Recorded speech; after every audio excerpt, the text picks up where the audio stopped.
दोस्तों, आज का हमारा टॉपिक है विद्युत। इस इस टॉपिक में हम जानने की कोशिश करेंगे किसी चालक का जो प्रतिरोध होता है वो किन कारकों पर निर्भर करता है तथा प्रतिरोधकों का संयोजन किस प्रकार से किया जाता है। तो सबसे पहले हम स्टार्ट करते हैं किसी चालक के प्रतिरोध को प्रभावित करने वाले कारक। देखिए, जैसे कि हमने अपनी पिछली वीडियो में देखा था, प्रतिरोध क्या होता है। प्रतिरोध चालक का वह गुण होता है जो कि विद्युत आवेशों को प्रवाहित होने से रोकता है। तो आज हम ये चीज़ जानेंगे कि वो कौन से कारक हैं जो प्रतिरोधकता को प्रभावित करते हैं, मतलब उसे कम या ज़्यादा करते हैं, उसे बढ़ाते हैं या घटाते हैं। तो इसमें सबसे पहले आता है चालक की लंबाई।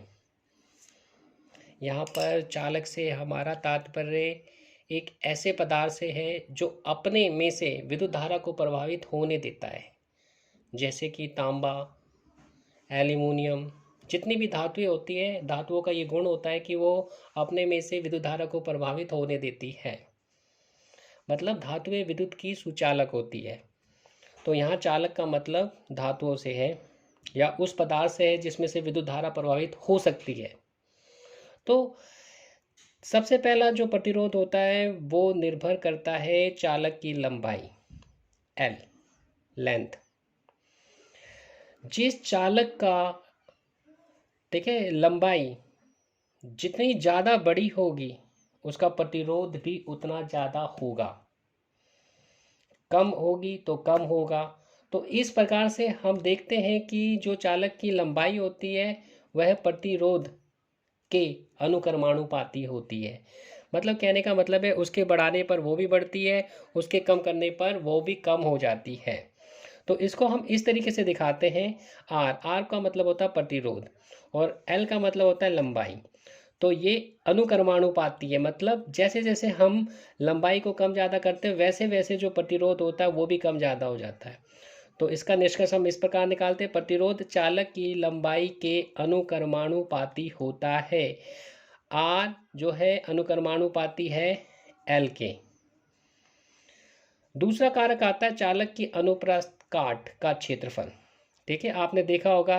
देखिए, जो कोई भी चालक है, चालक की अपनी मोटाई होती है। ये कम मोटाई हो गई, ये मैंने इसको मोटाई बढ़ा दी। ठीक है, तो उसका जो ये वाला सेक्शन होता है इसको हम कहते हैं अनुप्रस्थ काट। ठीक है, अब इसका क्षेत्रफल कितना है।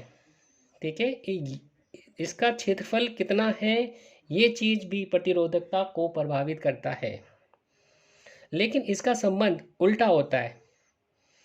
अगर ये ज़्यादा होगा तो प्रतिरोध कम होगा, कम होगा तो प्रतिरोध ज़्यादा होगा, इसलिए इसको कहते हैं व्युत्क्रमानुपाती। इसका संबंध जो होता है अनुप्रस्थ काट का क्षेत्रफल और देखिए प्रतिरोध में विपरीत संबंध होता है, व्युत्क्रमानुपाती होते हैं वो। किसी चालक का प्रतिरोध उसकी अनुप्रस्थ काट के व्युत्क्रमानुपाती होता है, मतलब उसके उल्टी तरीके से रिएक्ट करता है। अगर हम अनुप्रस्थ काट का क्षेत्रफल कम करते हैं तो वो ज़्यादा हो जाता है, अगर उसे ज़्यादा करते हैं तो वो कम हो जाता है। इसको इस प्रकार से शो करते हैं। जो प्रतिरोध है आर का मतलब प्रतिरोध है वो व्युत्क्रमानुपाती है, तो इसे 1/a करके लिखा हुआ है। ठीक है, जैसे ऊपर हमने एल में देखा था सीधा लिख दिया था क्योंकि ये अनुक्रमानुपाती था, लेकिन ये व्युत्क्रमानुपाती उल्टी तरीके से रिएक्ट करता है, इसलिए इसे 1/a। ए का मतलब होता है एरिया, क्षेत्रफल। ठीक है, जो हमने यहाँ पर दिखा रखा है। ठीक, तो इस प्रकार से किसी चालक का प्रतिरोध होता है उसकी अनुप्रस्थ काट के व्युत्क्रमानुपाती होता है। इसको हम इस तरीके से मैथमेटिकली दिखा सकते हैं। तीसरा कारक आता है चालक की प्रवृत्ति या प्रकृति। चालक किस प्रकार का है, कौन सी धातु का है, ये भी उसकी प्रतिरोधक क्षमता को ठीक है दर्शाता है। ठीक है, कुछ जो चालक होते हैं उनका प्रतिरोध जो होता है वो ज़्यादा होता है, दूसरों का कम होता है। तो इस प्रकार से चालक की जो प्रकृति होती है वो भी ठीक है उसकी प्रतिरोधकता को निर्धारित करती है। तो मुख्य रूप से हमारे समीकरण 1 और 2 है। इन दोनों समीकरण को अगर हम जोड़ लें, मिला लें, तो हमारा रिजल्ट आता है ये। समीकरण 1 तथा समीकरण 2 को मिलाने पर हमारा जो रिजल्ट आया है, जो कुल प्रतिरोध आया वो है L/A। अब क्योंकि ये देखिए ना, ये आपका है अनुक्रमानुपाती का साइन होता है, तो इसको जब इक्वल में कन्वर्ट करेंगे तो यहाँ कोई ना कोई स्थिरांक हमें मिलेगा, या नित्यांक कह सकते हैं हम उसे। तो यहाँ पर जो ये नित्यांक मिलता है ये P नित्यांक है, मतलब एक वैल्यू है जिससे मल्टीप्लाई करेंगे तो तब ये इसके इक्वल होगी। ठीक है, और यही यही यहाँ पर प्रतिरोधकता को दर्शाता है। ठीक है, कई बार क्वेश्चन पूछ लिया जाता है कि P क्या है, तो आप P को इस प्रकार से परिभाषित करना, P एक नित्यांक है। नित्यांक मतलब एक वैल्यू है जिसकी जो फिक्स होती है। ठीक है, जिसे पदार्थ की प्रतिरोधकता कहते हैं। प्रतिरोधकता का जो SI मात्रक होता है वो ओम मीटर होता है। ठीक है, ये आपने याद रखना है। ये भी क्वेश्चन पूछा जा सकता है कि बताओ कि प्रतिरोधकता का SI मात्रक क्या है, तो आप बताओगे ओम मीटर, जिसे ऐसे दिखाते हैं ओम के प्रतीक और M के लिए। M मीटर है, ये ओम है। ठीक है, तो अब हम इसके कुछ सवर्णीय पॉइंट याद रखते हैं। एक चीज़ याद रखना आप, जो मिश्र धातुएं होती है उनकी प्रतिरोधकता उनकी अवयवी धातुओं की अपेक्षा अधिक होती है। मतलब मिश्र धातुएं पहले होती क्या है मैं बता देता हूँ। दो या दो से अधिक, ठीक है, धातुओं या अधातुओं से मिलकर बनने वाली धातु को मिश्र धातु कहते हैं। ठीक है, दो या दो से अधिक धातुओं या अधातुओं से मिलकर बनने वाली धातुओं को मिश्र धातु कहते हैं। और जो मिश्र धातु होती है उनकी जो प्रतिरोधकता होती है उनकी अवयवी धातु की अपेक्षा अधिक होती है। ठीक है, तो इसलिए हम जो भी होता है जैसे प्रेस हो जाता है या फिर टोस्टर हो जाता है, तो इसमें हम ऐसी मिश्र धातु का उपयोग करते हैं जिससे कि वो जल्दी गर्म हो जाए, क्योंकि प्रतिरोध होने का मतलब ये है कि उसका जल्दी गर्म होना। ठीक है, तो इसलिए वो मिश्र धातु के बनाए जाते हैं। दूसरा पॉइंट ये है, विद्युत बल्बों में तंतुओं के निर्माण में टंगस्टन का उपयोग किया जाता है। जो बल्ब होते हैं, हमने देखा होगा कि ये बल्ब है हमारे पास, ठीक है ना, तो यहाँ पर ना एक वायर लगी होती है ऐसे करके। ठीक है, ये जो वायर होती है ये वायर होती है टंगस्टन। टंगस्टन की खासियत ये होती है जब इसमें से विद्युत धारा प्रवाहित करते हैं तो ये ग्लो करने लग जाती है, टूटती नहीं है, ग्लो करने लग जाती है, जिससे कि लाइट फैलती है। ठीक है, बल्ब जो होता है उसमें से लाइट निकलने लग जाती है। ठीक है, तो क्वेश्चन आ जाता है कि विद्युत बल्बों के तंतुओं में कौन सी धातु देखिए लगाई जाती है, तो आपका आंसर होना चाहिए टंगस्टन। और टंगस्टन की जो प्रतिरोधकता होती है, ठीक है ना, 20 डिग्री के ताप में वो इतनी होती है 5.20 इंटू 10⁻⁸ और ठीक है ना, ओम मीटर। ठीक है, ये याद रखना है आपने। अब हमारा अगला पॉइंट आता है प्रतिरोधकों का संयोजन। मतलब प्रतिरोधकों को विद्युत परिपथ में कैसे लगाया जाता है।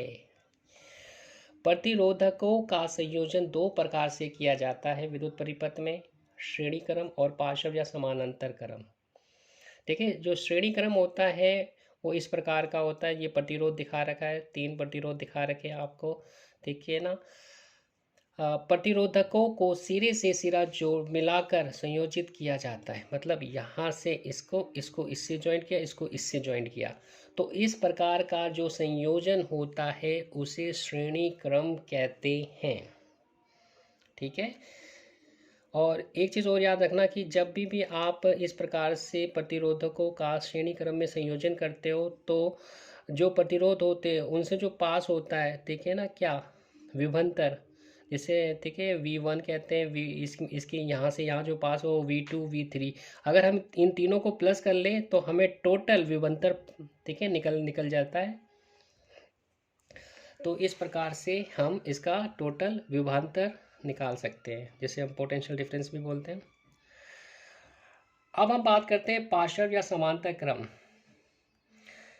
प्रतिरोधकों को एक दूसरे के समानांतर संयोजित किया जाता है इस तरीके से, तो तब जो संयोजन होता है वह पार्श्व होता है, समानांतर क्रम में होता है। अब इसमें तीसरी जो बात याद रखनी है कि जो प्रतिरोध 1 है या 2 है, चाहे जितनी मर्जी प्रतिरोध अगर समांतर में लगा रखी है, तो उन सब के एक्रॉस जो करंट आएगा उन सबको अगर हम प्लस कर दें तो विद्युत परिपथ में जो कुल ठीक है विद्युत धारा प्रवाहित हो रही है वो उसके बराबर होगा। ये आते के वैसे कुछ नहीं, ये बस आपने याद रखना है। ठीक है ना। मेन पॉइंट तो यही हो गया कि देखिए प्रतिरोधकों का संयोजन किस प्रकार से होता है, श्रेणी और पार्श्वक्रम, और श्रेणी क्रम इस तरीके का होता है और पार्श्वक्रम इस तरीके का होता है। जब आगे आप सवाल करोगे तो तब वहाँ पर ये यूज़ होगा। देखिए v is equal to V1 plus में V2 प्लस में V3, ठीक है, ये होता है सिर्फ श्रेणी क्रम में, और I में होता है I1 प्लस में I2 I3, ठीक है, ये तब यूज़ करना है। आज के लिए इतना ही, फिर मिलते हैं अगली वीडियो के साथ।